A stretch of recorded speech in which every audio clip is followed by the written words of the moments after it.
Allah subhanahu wa ta'ala çeksin maqtolar. Anne sakın süktü Peygamberimiz Muhammed Mustafa sallallahu aleyhi ve sellem Allah'ın salamı, rahmeti, bereketi olsun. Allah subhanahu wa ta'ala şu ayık günlerde, cuma gününde kılıngan dualardı, kılıngan ibadatlardı, hayır ihsanlardan bardığın Kuday'da kabul kılsın. Bardığımız şu cuma gününde bir жақсы oy maksat menen, жақсы bir oy tilekler menen geldik. Kuday Taala şu bugün cuma gününde kılgan oy tilekleri özlü maksatlarımız Kuday Taala kabul kılgan olsun inşallah. Allah subhanahu wa ta'ala Kur'an-ı Kerim'de ayet "Estaizu billah. Kul in kuntum tuhibbuna Allah fattabi'uni yuhibbukumullah." Ey Muhammed Aleyhisselam aytınız, ümmetke aytınız. In kuntum tuhibbuna Allah. Eğer sizler Allah'ı жақсы görsünüz, fattabi'uni mağa erişigile dep aytınız.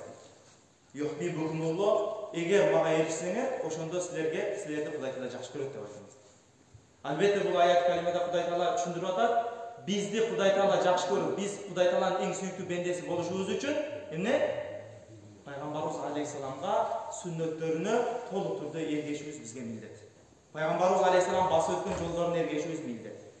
Peygamberimiz Aleyhisselam'ı mutabaat, Peygamberimiz Aleyhisselam'a ergешүүdü bizge ülke ola turgan alımlardan bir okuyalardan aytsak, aldınкы sahabi ikramlardı biz bir elesetsek, oyunuzu alıp kelsek, sahabi ikram radıyallahu anhular uşunday derecede Peygamberimiz Aleyhisselam'a mutabaat kılıp, Peygamberimiz Aleyhisselam'ın arkasından uşunçalık derecede erişiyle, gerek olsa kadamga kadam erişiyle.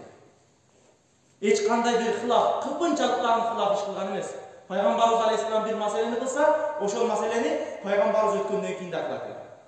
Oşonday derecede Peygamberimiz Aleyhisselam'a mutabaat bolgan. Oşonday derecede Peygamberimiz Aleyhisselam'a elçigen. Oşol sebepten Allah ridvanullahi aleyhim ecmaîn boldu. Allah'a Kuday Taala bardığına razı boldu. Allah'dan kançalagandары ne tирүү mezgilinde de 5 menen kuşka bargandi. Ne üçün? Peygamberimiz Aleyhisselam'a toluk mutabaat kılıp Peygamberimiz Aleyhisselam'a toluk erişigindikleri üçün. Peygamberimiz Aleyhisselam hadislerinde aytar: "Men ragiba an sünneti feleyse minni" deydi. Kaysi bir insan menin sünnetimden başlatsa, menin sünnetimde atkarbayım dese, feleyse minni, al insan menden emes deydi. Nauzubillahi min zalik. Peygamberimiz Aleyhisselam'ın sünnetinden 101 udan Kuday Taala saklasın. Peygamberimiz Aleyhisselam'ın sünnetinden teskere karab ketүүдөн, sünnet tursa sünneti taşlap, tark sünnet kılуудан Kuday Taala barыбыр saklasın. Mesela ilgerki alımlardan, avliyaullohlardan Peygamberimiz Aleyhisselam sünnetine kançalık mutabaat kılgan avliyalardan bir ekönün okuyasını aytsak, sebep Peygamberimizin hadisi var da, "Ballighu anni walaw aya wa haddithu an bani İsrail" dedi. Menden bir ayet olsa jetkizgile, Bani İsrail'in mezgilindeki takvalı insanlardan adamlar aytıp bergile dedi Peygamberimiz Aleyhisselam. O degeni biz aytkan sözümüzdü Peygamberimizin jaşoosун эле эмес, balkim ötkөнкү takvalı insanlardan da jaşoosун aytsak, oşolor menen biz özümüzge emоция алып, özümüzge bir үлgü alabыз. Oşonu menen biz ibadatка takvalılık болгон кызыгуубуз пайда болот да. Sebebi eger Peygamber Aleyhisselam mындай kılgan, aldınкы Peygamber mындай болгон, ушундай bir takva болгон дей берсеңиz, insandın oyunda gelişi mümkün de ne degen? Al peygamber bolgon. Peygamber bolgon için oşonday bir amal kılgan depçi. Oşonduktan jönököy siz menen bizge okşogon alımdardın, jönököy siz menen bizge okşogon adamdardın oşonday bir takvalı darajaga жеткендиктен, oşonday bir Peygamberimiz Aleyhisselam'a mutabaat kılgan, bir sünnetke amal kılganlardan bir eki okuyan aytsam. Mesela aldınкы alımlardan Hasan el-Basri öz zamanasının müceddidi, öz zamanasında tengsiz alım bolgon. Uşol Hasan el-Basri rahmatullah Peygamberimiz Aleyhisselam'ın bir hadisini okup aladı. Özün kitaplarında yazat bu narsani. Peygamberimiz Aleyhisselam uşol hadisini okuyup, Peygamberimiz Aleyhisselam hadisinde gelir, Peygamberimiz Aleyhisselam tamak jogtkanda eger kaysi bir tamaka aşkabak koşulsa, uşol aşkabakты muhabbat menen terip izdep жүрүп жейт экен да. Peygamberimiz Aleyhisselam tamaka koşulgan aşkabakты жашкадын келе бизди жеп аткан aşkabagыбыз. Ошол aşkabakты tamaktan izdep жүрүp terip, eger aşkabak koşulgan tamak bolsa, ошону izdep жүрүp terip жейт. Ошол hadisти Hasan el-Basri rahmatullah өзүнүн китебинде ошол hadisти жазып туруp, hadistin şarhында айтат. Men дейт, ошол Peygamberimiz Aleyhisselamдын ошол hadisini окуганга чейин мен aşkabактын табиятын сүйбөйт элем дейт. Aşkabакты негедир? Анча табиятын сүйбөй, анча жактабайт элем. Бирок ошол hadisти окудум, vallahi Allah'a касам, menin en süykümdü tamamım aşkabak oldu deydi. Karanız, jönököy biz Sünnet-i Zavahid, Peygamberimiz Aleyhisselam jönököyle bir sünnetini. Peygamberimiz Aleyhisselam баягы сүннөт экиге бөлүнөт да. Жөнөкөй сүннөт дегенде түшүнбөй калбайлы. Сунанул худа бар, суннай заваид бар. Сунанул худа деген ал важипка жакын болгон сүннөттөр. Аны тат кылсаңыз күнөө болот. Масалан, сакал коюу сунанул худага кирет. Аны кырсак күнөө болот масалан. А суннаты заваид бар, аларды ташласаңыз макру болот. Суннай заваид деген ошол кадимкилер биз табиятта иштетип аткан сүннөттөрбүз. Ошол суннаты заваидтерге ушундай даражада амал кылышканда карасаңыздар. Эми айтышыңыз мүмкүн, ал заттар эми ошол өзүнүн доорунда болгон, канча жыл алдын болгон десеңиз, азыркы учурдагы окуялардан бир экөөнү айтайын мен силерге. Масалан, биздин устаздарыбыздан Тажикстанда Хазрат Хикматуллах деген дамла Олия зат жакында Рамазан айында өтүп кетти. Аллах рахматын алсын. Ошол Хазрат дамланын медресесинде 400 бала сабак алчу. Биз дайым көрчүлүк барганда 400 баладан сырткары дамланы зыяратка барган 300гө жакын зыяратчы бар. Bir күндө үйүнө 300 зыяратчы бар. Кыргызстан, Тажикстандан, Өзбекстандан, Дунгандан казактар барчу эле. Күнүнө 300 зыяратчы, 400 талаба, 700 адам ошол дамланын медресесинде болот. Ошол медреседе себеп китептерде келтирген нерсе ушул да, ал-истинжа бинахви хажа сүннатын деп келет. Истинжа кылуу ташка окшогон нерселер менен истинжа кылуу сүннөт деп келет. Себеп бумага азыр жакында чыкты да. А илгерки адамдар бумаганы эмес, жөнөкөй кагазды, аппак кагазды дарасыз кармаган эмес. Жөнөкөй эч нерсе жазылбаса, аппак кагазды дарасыз кармаган эмес. Эмне үчүн? Мындан китеп жазылат депчи.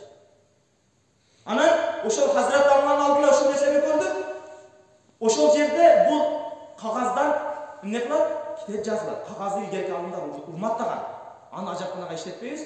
Балки ошол пайгамбар алейхисалам сүннөтүндө кандай келсе истинжа кылуу. Тактап айтканда таш кесек окшогон нерсе менен истинжа кылуу деп келди китепте. Ошол нерсеге амал кылынат деп, ошол жерде ошол 700 адамга футболный ажатканлардын бардыгына кесек иштетилди. Ошону менен катар ошол кесекти эми элестетиң 700 адамга бир күндүк кесекти даярдап берүү. Ошого 5-6 адам атайын ошого шайланган эле, 5-6 талаба шайланып, ошол 5-6 талаба ошонун кызматында эле. Бир эле сүннөттү тирилтиш үчүн 5-6 талаба ошонун кызматында, бир сүннөт тирилтүү максатында. Караң, сүннөткө болгон аулиялыктордун мухаббаты. Масалан, ошол эле заттар дагы бир нерсени айтсак, Пайгамбарыбыз алейхиссалам хадисинде келет, бул хадис Мишкат шарифте келет. Пайгамбарыбыз алейхиссалам бир күнү бир кала жайга келет, тактайкын ажат кылат. Ажат кылгандан кийин дарасында да бир сахаба келип ага салам берет. Ассаламу алейкум я Расулаллах. Пайгамбар алейхиссалам жооп бербейт. Саламун алейкум албайт. Ошол мезгилде Пайгамбарыбыз алейхиссалам намазга барат дагы бир дуага таш уруп, бетке таямун, таш уруп колго сүртүп туруп, таямун кылгандан кийин анан кийин ва алейкум ассалам. Анан жанагы сахаба сурайт: "Я Расулаллах, сиз жана мен салам берсем, эмне үчүн алейкум албадыңыз?" дегенде айтат, ошол ва алейкум ассалам деген сөздө ассалам Аллахтын сыфаты бар. Ассалам тынчтык сыфаты бар. Ошол Аллахтын ассалам деген сөзүнү дарасыз айтуудан мен уялдым дейт. Аллахтын ассалам деген сөзүнү мен дарасыз айтуудан уялдым. Биз Хазрат Дамланын алдына барганда өзүбүз да көрдүк. Алдыңкы устаздарыбыз ошол жерде канчалаган жылдар бою окуп аткан устаздарыбыздан да көрдүк. Ошол Хазрат Дамланын күнүнө бир 3 саат же 4 сааттын тегерегинде уйкусу бар эле. Уйкудан ойгонгондо, жана айттык го, күнүнө 300 зыяратчы. Бирок алардын бирөөсү менен дагы дарасыз учурашканын көрбөдүк. Уйкудан турганда биринчи ажакканага барат эле, андан кийин келип, андан кийин имандан учурашат. Биринчи дарат алат эле, андан кийин учурашат. Бул эмне? Сүннөткө болгон мухаббат. Бул пайгамбарыбыз алейхиссалам сүннөтүнө болгон мухаббат. Ошон үчүн бул хадисте айтты: "Ман рагиба ан сүннати фалайса минни." Ким менин сүннөтүмдөн баш тарта турган болсо, ал бизден эмес дейт. Жана дагы пайгамбарыбыз алейхиссалам өзүнүн хадистеринде айтат: "Ла юмину ахадукум хатта акуна хабба илайhi мин валидиhi ва валадиhi ва наси ажмаин." Ла юмину ахадукум. Силердин иманыңар мукаммал болбойт. Силер толук иманга жете албайсыңар. Мени, о деген пайгамбарыбыз алейхиссаламды атамдан, баламдан, бүт инсанияттан, керек болсо өзүмдүн нафсим, жанымдан дагы, нафсимден да мени жакшы көрмөйүнчө, силердин иманыңар толук болбойт дейт. Эмнеге?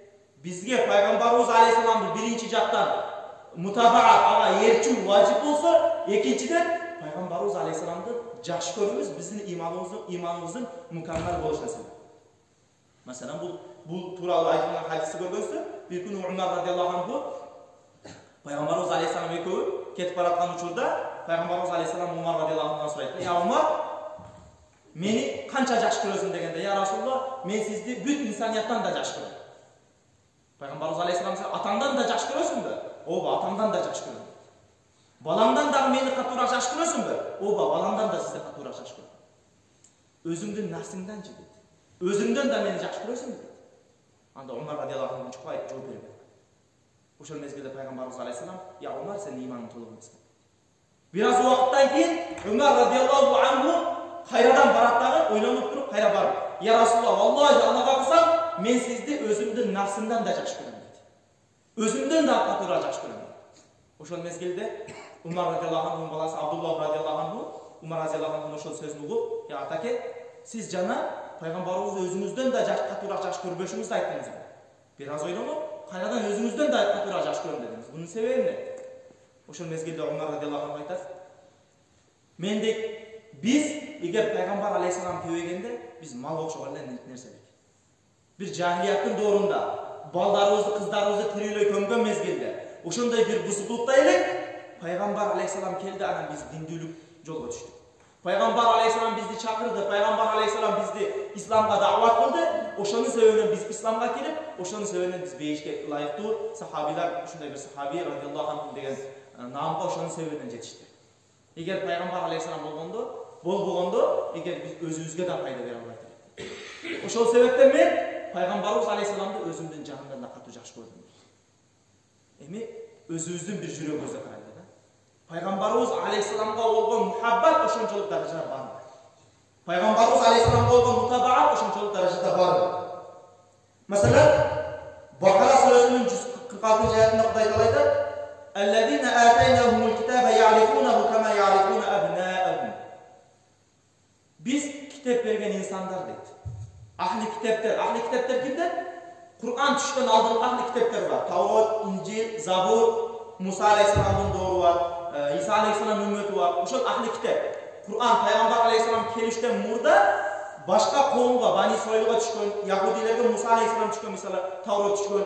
Ошол алдыңкы Таврот, Инжил, Забурду окуган инсандар дейт. Пайгамбарыбыз алейхиссаламды балдарыны үйүндө чоңойткон балдарын тааныгандан да катуураак таанышат.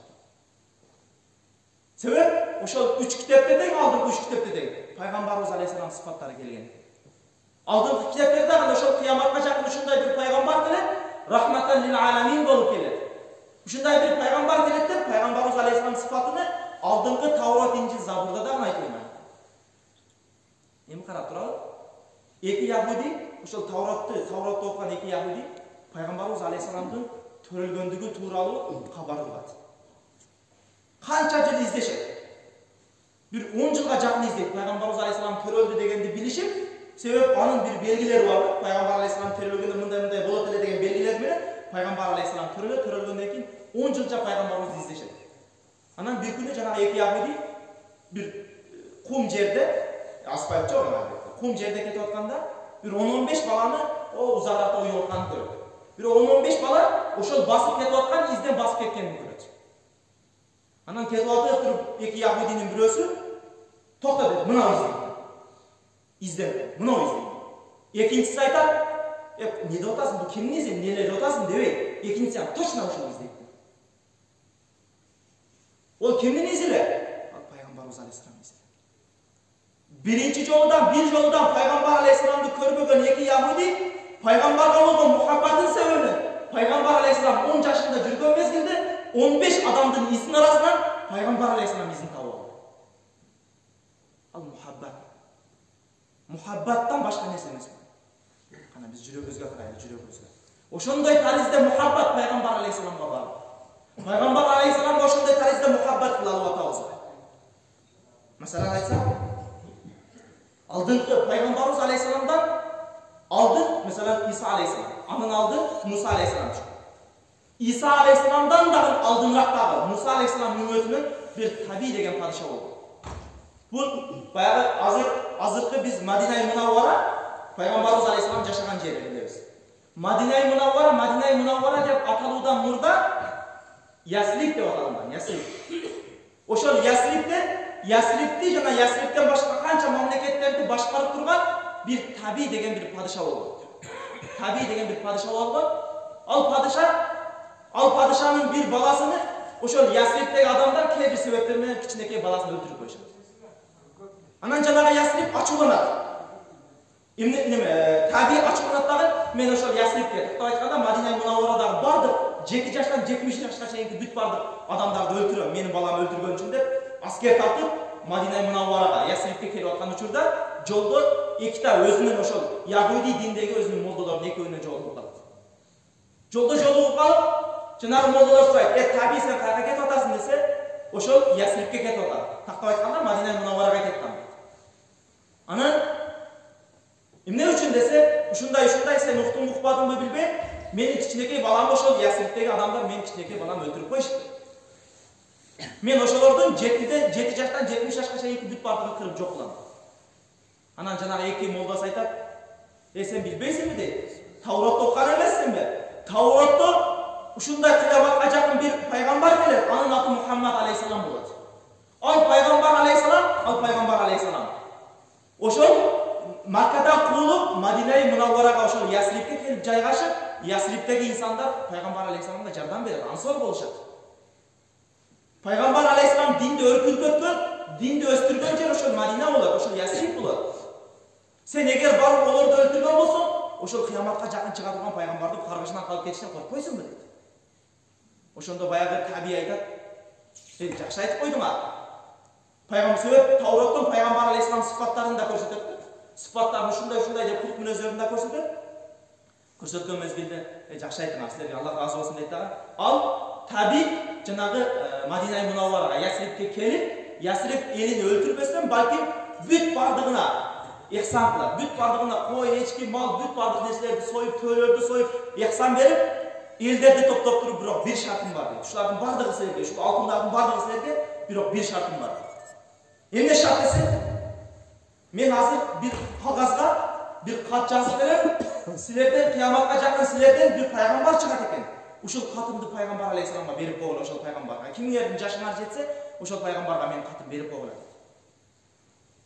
Анан ошентип макул дейт, Мадиналыктар ошол Ясрибтегилер жанагы Табинин ошол катын алып алат. Катын алышат дагы.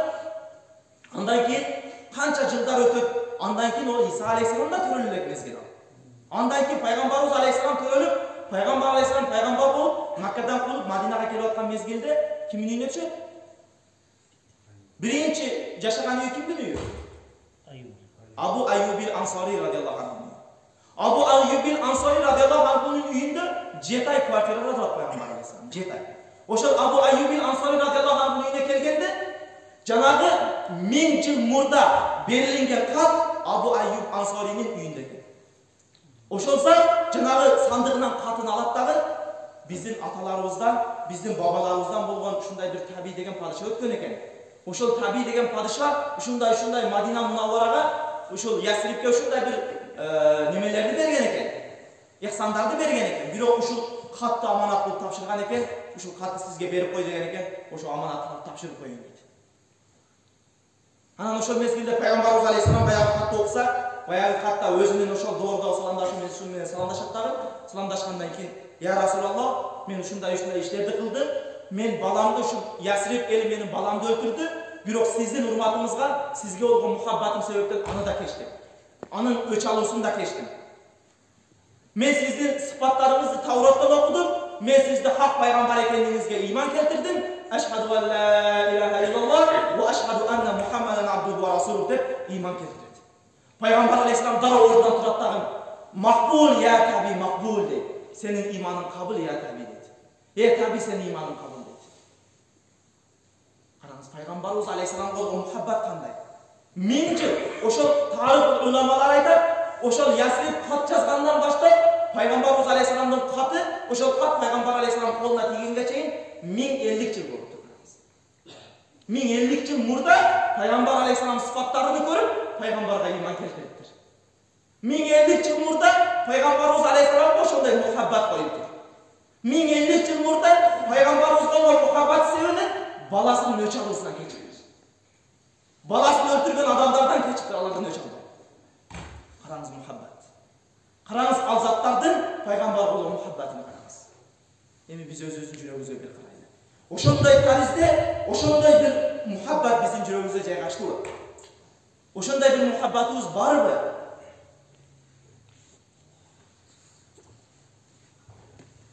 Мисалы, дагы бир нече далилдерди айтсак, бул пайгамбарыбыз алейхисаламга мұхаббат коюу, бул мұхаббат деген бир өтө бир жогору маком, жогору нерсе.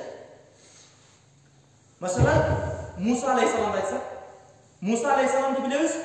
Firavun'un zulmünden kaçkan Musa aleyhisselam Nil daryasına gelip, Nil daryasında şu yerde Musa aleyhisselam ne var? Nil daryasının özündeki asa tayağıyla Nil daryasını vurganda Nil daryası etkiye jarıladi. Jarılganda oşonun astından çaң çıkar. Oşol yerde Musa aleyhisselam'dı qoğumu menen koşup Musa aleyhisselam ötüp ketet. Firavun askerleri menen daryanın ortasına gelgende darya basıp kaladi. Oşol mezgilde Cenab-ı Celle Firavun'un büt askerleri, büt kafirler oşol yerde bardı ölüp. Bir adam kalıp gitti. Bir adam kalıp gitti oşol yerde öldü. Al kim dese İmam Ali Kari Rahmatullah aytar, al adam oşol adam ile Musa Aleyhisselam'ın kiyimini giyip, Musa Aleyhisselam'ı doğrap, Firavun'un aldığında maskara bozuk kılgan adam ile. Anda Musa Aleyhisselam aytar, ya Rabbim, meni en katta düşmanım kaldırıp koysun mu? Bu meni duraydılar, meni mıskıldaydılar, meni kiyimini kiyip olup mağa okşaş hareket kıladılar. Uşunu kaldırıp koysun mu? Bu emne kılganı ya Rabbim? Uşunda Huday Teala aytar, dost hiç kaçan dosunun okşaşını hiç kaçan yok kılbaydı. Sen benim dostumsun Dura. Al benim dostuma okşagan insan. Al maskaldak dostu dağın senin kiyimini giysen, senin kiyimini giygeni sağa okşaganı. Dost hiç kaçan dostuna okşagan insanda hiç kaçan yok kılbaydı. Öldürüyor. Muhabbat degen düşünmeyin. Al Musa Aleyhisselam'dı jamandasa da ne? Birok Musa Aleyhisselam'a okşap kiyingen ele. Musa Aleyhisselam'dı Dura kiyingen ele. Oşonu söylenin al aman. Kana bizdeki sünnet. Bizden oşonda bir muhabbat koyuldu. Bizden oşonda Peygamberimiz Aleyhisselam'a muhabbat koyuldu. Sebep Huday Teala Kur'an-ı Kerim'de kança jerde Peygamber Aleyhisselam Habibim degen, süyüktüm. Arşın üstünde la ilahe illallah kayması olsa canında Muhammedur Resulullah. İman payda vermek la ilahe illallah'ın özü menen eğer Muhammedur Resulullah olmasa. Huday Teala Peygamber Aleyhisselam makamını şunday dereceye çıkardı. Huday Teala Peygamberimiz Aleyhisselam makamını şunday dereceye çıkardı. Ne için muhabbat koyup aytamiz? Oşol zatqa muhabbat koyup. Masalan, Peygamberimiz Aleyhisselam'a muhabbat koygan alımlardan dağın bir neçesini okuyasını aytsak, Ahmet Yessavi Rahmatullah. Ahmet Yessavi Rahmatullah bu dağın Kaddasallahu sirrah, Avliyaullah zatlardan bulgan. Öte köp Mavlid-i Şeriflerdi, Peygamberimizni maqtab öte köp şerlerdi жазган zat. Oşol Ahmet Yessavi Rahmatullah Peygamberimiz Aleyhisselam kança yaşında öttü? 63 yaşında öttü.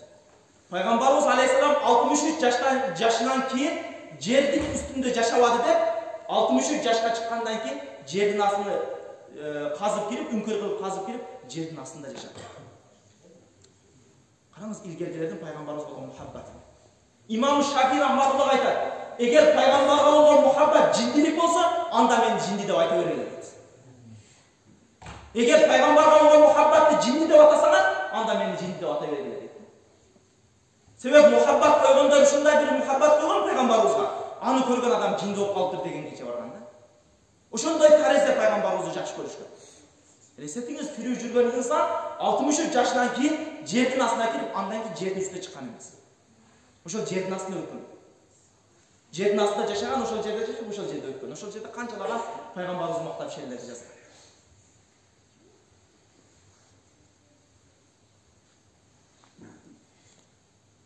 Masalan, Peygamberimiz sallallahu aleyhi ve sellem'di çoң atasının atı Abdülmuttalib. Avası Abu Talib anın balası, başka da avalar var. Peygamberimiz aleyhisselam Amine'nin özden ajragandan keyin, apasından ajragandan keyin Abdülmuttalib çoң atasının koluna çıktı. Andan keyin çoң atası dagı Peygamberimiz aleyhisselam 8 yaşına жеткен mezgilde, anın çoң atası Abdülmuttalib dagı qaytış bolor mezgilde өлім төшегінде жатқанда Абу Талиб, жаңағы баласы Абу Талиб, тақталғанда пайғамбарымыз алейхисаламды ауасы Абу Талибті шақырып тұрып, Абу Талиб, сен балаға жақынырақсың, балдарға жақынырақсың, балдарға мейірімдірақсың. Мына ол Мұхаммадты дейді. Біз Мұхаммад деп айтқанға бізге болмайды. Мұхаммад алейхисаламды сен өзіңнің қарамағыңа ал, ошол балдарыңмен тәрбиела дейді. Ана мақұл деп Абу Талиб ошол пайғамбарымыз алейхисалам ауасы, пайғамбарымыз алейхисалам өзінің немесін алғаннан кейін Абу Талиб өте балдары көп эле үйүндө. Ана өте бір жақыр-жылқы жайтлар. Үйүндө bir дастарханға қойылған тамағы полный балдарына құрсағы тойғанша жегенге жетпей қалады. Китептерде айтылады, Абу Талиб пайғамбарымыз алейхисалам үйіне келді. Үйіне келген күні пайғамбарымыз алейхисалам дастарханға отырды. Дайым жетпей қалған тамақ барлығы құрсағы тойды, бірақ тамақ ашып қалды дейді. Пайғамбарымыз келген күні. Барлығының құрсағы тойды, тамақ ашып қалды. Пайғамбарымыздың бірінші қадамыменен үйге ошондай бір хасанат баракаттар келді дейді. Абу Талиб жанагынын сезип калат ошол нерсени, ошол пайгамбарыбыз себебинен ушундай бир барака киргенин сезип калат дагы. Айтат, Мухаммад алейхисалам балдарына айтат да, Мухаммад алейхисаламдан алдын бирөөң дагы тамак алып койгонсуңбу дейт. Караңыз, пайгамбарыбыз алейхисалам Мухаммад кичинекей 8 жаштагы бала ушундай бир баракат менен келди. Ошол баладан мурда башка эч ким тамак алып койгонсунбаган.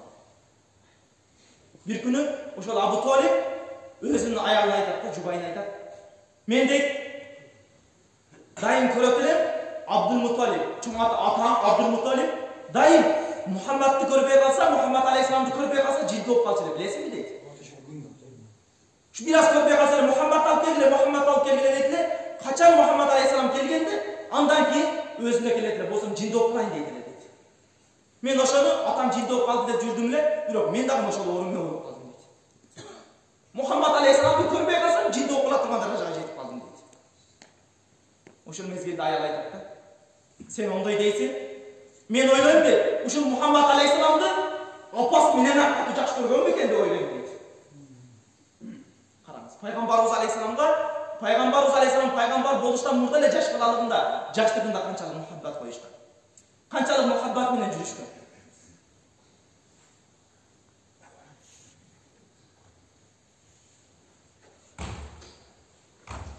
Masalan, Peygamberimiz Aleyhisselam'ın mucizat, Müşkat-ı Masabik'te mucizat babına gelir.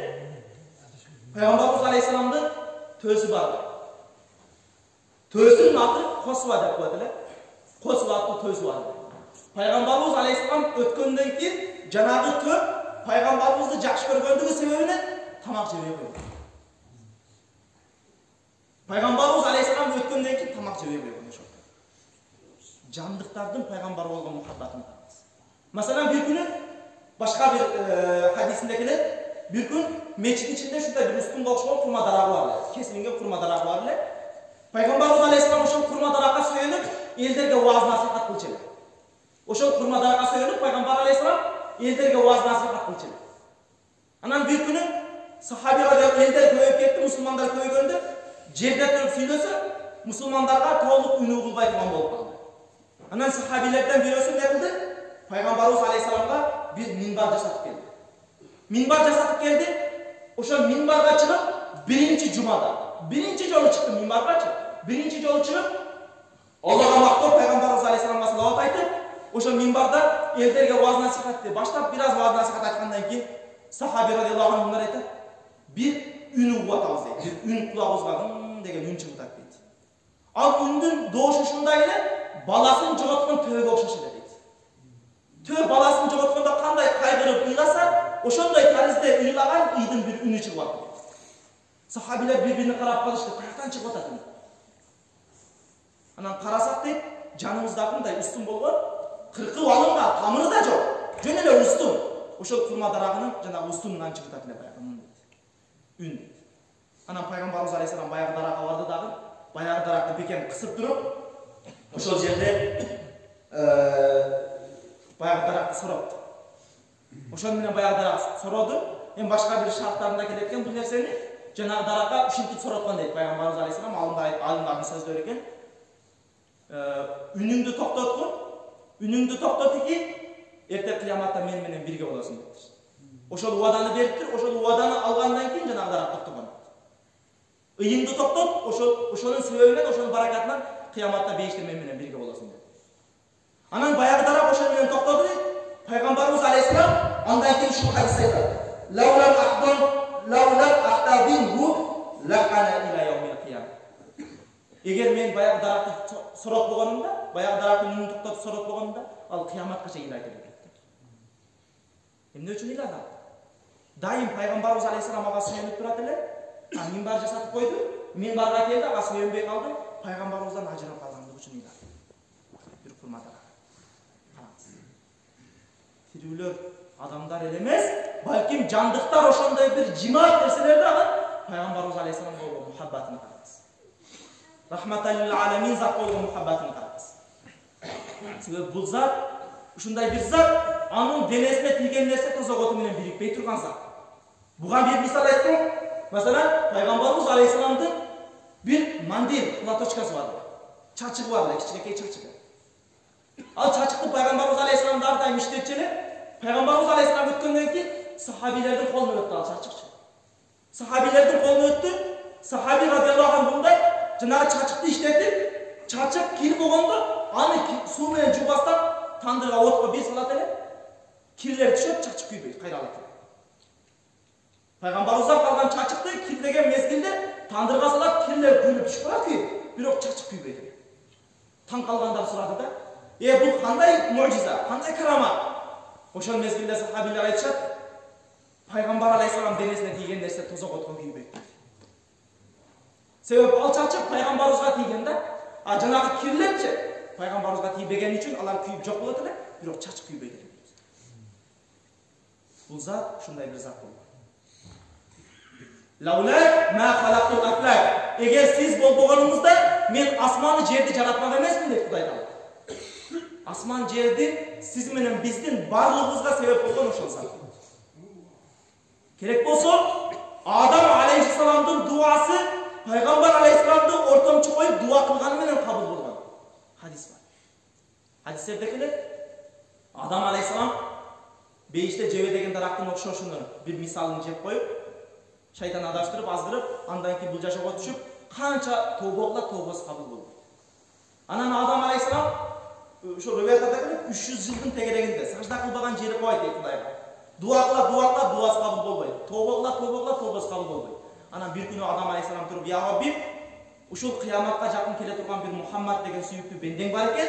Ошол саллаллаху алейхи вассалам, ошол заттын урматына менин тобомду кабыл кыл" дейт. Ошол мезгилде Кудай Таала айтат, "Сен Мухаммад алейхиссаламды каяктан билесиң сен?" Адам алейхиссалам айтат, "Мени жараткан мезгилиңде арштын үстүндө ла илаха иллаллах деген сөздүн жанына Мухаммад Расулуллах деген сөздү жазып койсуң.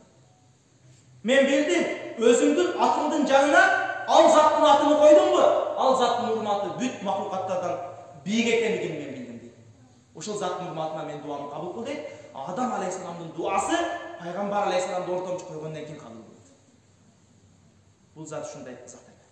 Sayyidul Anbiya, Sayyidul Mursalin, Sayyidul Alam, büt alam zattın, büt peygamberlerden, büt mahlukatlardan sayyideler olsa. Mesela, tam bir okuya, Al-Hijama. Bir günü Peygamberimiz Aleyhisselam hijama kıldı. Hijama deyip kan aldırdı. Kan aldırgandan ki, Cenab-ı hijama kılgan sahabi, Peygamberimiz Aleyhisselam'ın kanını suradı. Ya Resulullah kandı ne kılayım degende, Cenab-ı Peygamberimiz Aleyhisselam jana sahabiga aytты, kandı alıp barıp bir hiç kim dertelebey turgan жерге көмүп койду. Ошол мезгилде жанагы сахаби, жанагы канды Peygamber Aleyhisselam denesinden çıkan nersени жерге төгүп коюштан уялып, kandı içi verdi. Peygamberimiz Aleyhisselam çıkan kandı içi verdi. Ana жанагы sahabiden Peygamberimiz keyin suradı, "Ya kandı emне kıldın?" dese, "İçi verdim ya Resulullah." Peygamberimiz biraz açılanıp ketedi. Nege deydi? Ne üçün iştin? Degende, "Ya Resulullah, sizdin denenizge тийген нерсе тозок оту менен бирикпешке менин иманым мукаммал. Толук ишенем ошол нерсеге.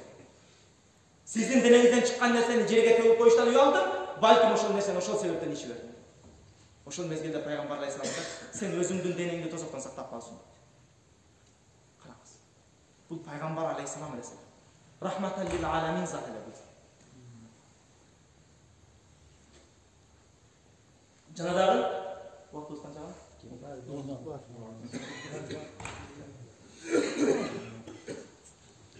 Жанадагы bir нәрсе азыр көрдіңіз көп жерлерде Маулиди шарифте ушул пайгамбарыбыз алейхисаламга салават айтсак, пайгамбарыбыз алейхисаламды даңктап, сыйлап, урматтап, агылга мухаббатыбызды изгар кылсак, кээ-бирлери ширк деп, кээ-бирлери бул далили жок, бул бид'ат, бул мындай дегендей. Бид'ат дегенде куларыңар алтын сырга мынау хадисти Сахих Бухариден дагы келген, Сахих Бухарида келген мынау хадистен дагы сөзүн бийигирээк койсак, куларың алтын сырга карап турабыз. Пайгамбарыбыз алейхисаламдын доорунда Хасан ибн Sabit деген bir sahabi radıyallahu anh oldu. Hasan ibn Sabit bu Peygamberimiz aleyhisselam'ın anın namı şair Resulullah. Peygamber aleyhisselam'ın akını. Peygamberimiz aleyhisselam'ın şairi degen nam aldı. Uşul Hasan ibn Sabit radıyallahu anh'ın iman keltirişten murda, Müslüman boluştan murda al Makka Madina Arap çölköründü tengsiz akını. Anın altına bir ötür albaydı. Şunday derecede ırlardı tizip taştaydı, civek bekliyor. Şunday bir çıraylı bulurdaydı.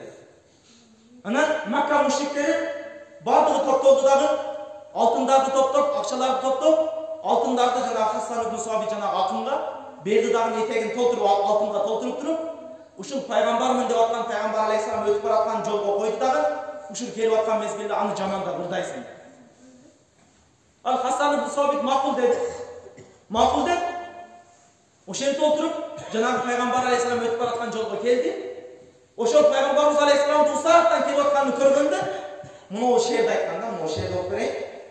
Lemma ra'aytu anvaru sata'a وضعت عن خيفة كفي على بصري من حسن صورة ولست أنظر إلا لا قدري كقلية نزج من الدهر. Men deydi, Peygamber aleyhisselam kelip atkanını körgöndü deydi. Eki kolumdu közüme koyup aldım deydi. Ağa karşı şer, ağa karşı ırdaş emez, anı jamandaş emez, anı karooga kudretim jetmedi. Eki kolumu közüme koyup aldım deydi. Emne üçün dese, anın betinden çıkıp atkan nurga menin közüm oyulup düşüp kalabı dep korktum deydi. Anın yüzünün nurduluğuna közüm oyulup düşüp kalabı dep korkup, eki kolumu közüme koyup aldım deydi. Ana Peygamberimiz aleyhisselam anın yüzü de şunday bir derecede nurdu ile. Mesela şurun monçoklar var, al neyse bir arkada şunun var, monçoklar var. Al Peygamberimiz aleyhisselamın yüzü şunday bir monçok sımalı ile, cıldızlardan tokulgan monçok sımalı deydi.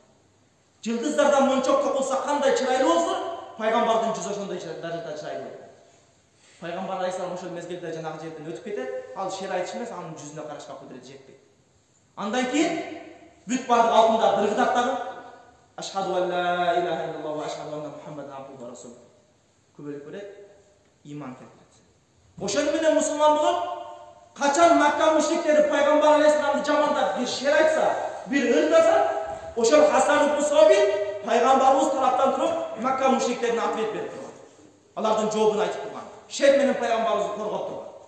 Peygamberimiz taraftan Makka müşriklerine kaytarıp şer aytып. Anan o şer Peygamber aleyhisselam öttü. Andan keyin Ömer radıyallahu anh, Abu Bakr radıyallahu anh halifaçılık doğru. Andan keyin Ömer radıyallahu anh halifaçılık doğru oldu. Ömer radıyallahu anh bir gün meşitke girse, Cenab-ı Akın Hasan ibn Sabit radıyallahu anh şunday sahabilerdi toplup alıp durup, bir yerde oturup Peygamberimizin mezgilinde okuyatkan ırlarını aytıp, sahabiler menен Peygamberimizin ömür bayanını ır türünde aytıp estep ıyla oturuştu. Oşul mezgilde Ömer radıyallahu anh oşul hadis Sahih Bukhari'de keldi. Dağın derslerde aytıp koyuldu. Ne? Bayağı jerde Ömer radıyallahu anh körüp bayağı sen emne üçün açulanıp ketip Peygamber aleyhisselam doğrunda kılbagan nerseni kıltasın. Emne üçün bid'at payda kıltasın. Oşul mezgilde Hasan ibn Sabit radıyallahu anh aytат, vallahi Allah'a kasam, men bul amalımdı, bul Mavlid Şarif'ti Peygamber aleyhisselam mezgilinde de kılat ele, bul amalımdı Peygamberimizin mezgilinde kılganıma dalilim eki gübön vardı. Abu Hureyre radıyallahu anh'ın dağın bir sahabanı tübölü kötü, Turar ya Abu Hureyre dedi, naam vallahi dedi. O Allah'a kasam, men de körgümün, bul Mavlidlerini Peygamber aleyhisselam doğrunda da aytkan, bul sen öyle onda bid'at emez dedi. Ошол мезгилде Умар радиаллаху анхунун сукуту, сахаби радиаллаху анхундардын ижмасы менен Маулиди шариф ошодон бери окулунуп келет. Ошодон бери Маулиди шариф айтылып окулунуп келет. Эми кошумча дагы бир нерсе айтсам, бул Маулиди шариф ушундай нерсе. Masalan, biz özümüzle okuyup жүргөн ayat var. Estağfirullah. Tabbat yada abi lahabi ve tabba ma aghna anhu maluhu ve ma kasab. Sayasla narun zata lahabi ve imra'atuhu hammalatal hatab. Fi jidiha hablum min masad. Uşul ayatda Abu Lahab Peygamber Aleyhisselam'ın bir amakvatçası Abu Lahab janağının otun kötürgön, tiken kötürgön ayalı jakında alovlangan otko köt degen manidagi ayat. Abu Lahab'ın tirүүлük mezgilinde ele Abu Lahab alovlangan otko tozoko kүйüşünü uşul ayat dalil. Uşul ayat bilen Abu Lahab tozoko kiret dep aytылат. Abu Lahab dagы анын аялы да тозoko kiret dep aytылат. Бирок алымдар айтат, Abu Lahab деп тозoko киргени менен Abu Lahab ар биринчи күнү Abu Lahab'ın 5 manjasынан 5 türlü su çıkıp turат. Mesela tozok ellerinin içken içindikleri biri, oşoğa жағымсыз нерселер. Бирок Abu Lahab'ga ар биринчи күнү ар бир 5 manjasынан 5 türlü. Бирөөсүнөн суу чыкса, бирөөсүнөн асал, башкасынан суу дагы башкасынан башка нерсе, ошентип 5 manjasынан 5 türlü içimдик чыгып турат дейт. Алымдар айтат. Бул нерсе эмне себептен десе, Пайгамбарыбыз алейхиссалам жаңы төрөлгөн мезгилде Суайба ошол Abu Lahab'ın күңү, Abu Lahab'ın кулу Суайба деген bir кул аял Пайгамбарыбыз алейхиссаламдын төрөлгөндүгүнү Abu Lahab'га куш кабарлап барат. Sen Ükak, senin inin bir tuğanın Abdullah'dan urpak kaldı, anın urpağı kaldı. Andan bir persent, 10 persent töröldü. Dep sүйүнчүлөп барганда Abu Lahab hem kayaktan bilsin keyin çoğayganda düşman bolup kalışında. Oşol жерде menin Ükam'dan, menin bir tuğanımdan nasıl urpak kalıptır dep sүйүнгөндүк үчүн баягы Суайбаны азат кылып, sen azatsın dedi. Al degeni Peygamber Aleyhisselam'ın törölgönüne bir kafir insan tirүүлük mezgilinde tozok menen kuşka bağlangan, tozoga kirişi tirүүлük mezgilinde aytılgan bir kafir insan Peygamber Aleyhisselam'ın törölgönüne oşondoy sүйүнөт. Oşonun sebebinен Peygamber Aleyhisselam kayсы күндө törölgөн? Birinci günü, düşönbü günü. Oşol düşönbü günü oşondoy bir ağa жеңилдик берилет. Al emne üçün? Peygamber Aleyhisselam'ın törölgönüne kursan bolgandyk üçün. Oşoga kubangandyk üçün. Oşol Peygamberimizin törölgönüne bir kulda azat kılgandyk üçün. Oşonun hurmatına bir kulda azat kılgandyk üçün. Em alımдар aytat, bir kafir insanга ошондой bir Peygamber Aleyhisselam törölgönүнө ушундай bir кушкабарлар айтылса, ушундай bir убадалар болсо, анда мусулман адам сүйүнсөчү дейт. Мусулман адам ушул Маулиди шариф мезгилинде, Маулиди шариф Рабиул Аввал айы келген мезгилде Пайгамбарды дамтап, Пайгамбарга салаваттар айтып, бул аламга рахмат болгон ай деп кубанса, ага кандай кушкабарлар бар экен. Аны элестетип инсандын акылы жетпейт. Ошон үчүн бул Маулиди шариф. Эгерде кайсы бирөөбүздүн мухаббатыбыз Пайгамбар Алейхиссаламга жок болсо, Пайгамбар Алейхиссаламга болгон салаватка мухаббат жок болсо, анда Маулиди шариф жок дей берсин, чыгып кете берсин. Бул биздин Маулиди шарифти окуганыбыз, Маулиди шарифтин башынан аягына чейин Пайгамбар Алейхиссаламга салаваттар айтылат. Канча салават айтылат? Бир эле адам айтпастан жалпыбыз айтабыз ал салаватты. Башка бир Маулиди шерифтерди окуйбуз, акырында салават айтканда жалпы бардыгыбыз салават айтабыз. Маулиди шарифтин башынан аягына чейин 100га жакын салават айтылат бардыгыбыз. Пайгамбарыбыздын канчалаган хадистери бар го билбейбизби? Ман салла алейя саллаллаху алейхи ашра. Kim mага bir salavat aytsa, Allah Taalaga 10 salavat aytadi. Man salla alayya 10 sallallahu alayhi mi'a. Qaysi bir adam mага 10 salavat jo'natsa, Xudoy Taalaga 100 salavat jo'natadi, 100 rahmatini jo'natadi. Man salla alayya 100 sallallahu alayhi ashra. Kim mага 100 salavat aytsa, anda Xudoy Taalaga 1000 salavat aytadi, 1000 salavat jo'natadi. Bu başdan ayağına çeyin salavat bu. Ne bir şariatga to'g'ri kelgan amallar. Ayattan dagı, hadisten dagı, akıldan dagı sizlerge dalillerini ayttık. Emi Maulidi şariftin fadai, fazilettir. Okugandarga imamlardan Ulu Hanafi je bolbosam degiler şu ahli sünnet alımdары bu Maulidi şarifti okugan insanlarga kanday vadalar aytkan, şu hadisте bir alımdардың bir sözü менен жыйынтпай сөзүбүздү. Андан мурда мынау далилди алып кетпесин. Пайгамбарыбыз алейхиссалам бул хадис бар экен. Ма иштамаа кавмун фи majlisin فلم يذكروا الله تعالى فيه ولم يصلوا فيه علي إلا كان عليهم طرة يوم القيامة. Ay hasb. Qaysi bir insanlar deydi. Bir yerde oturup bir majliste, bir jıyında otursa, oşol jıyında Allah'a maktoo, Peygamberga salavat aytmasdan oşol jıyından turip ketse, oşol jıyın alarga ökünüş bolat kıyamatта. Биздин ушул жыйыныбыз ушул хадистеги жыйын. Салават айтабыз, Аллага мактоо айтабыз, аят калима окуйбуз, аркасынан пайгамбарга салават айтабыз. Пайгамбарыбыздын өмүр баянын арабча, кыргызча шерлер менен даңктап мактап айтабыз. Ошол анан аркасынан салават айтабыз. Ошол менен турабыз. Иншалла кыяматта биздин зыяныбызга өкүнүч боло турган жыйын эмес бул.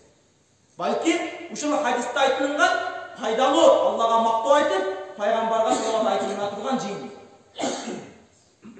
قال الإمام السيوطي رحمه الله قدس الله سره في كتابه وسائل في شرح الشمائل. İmam Suyuti rahmetullah aytar.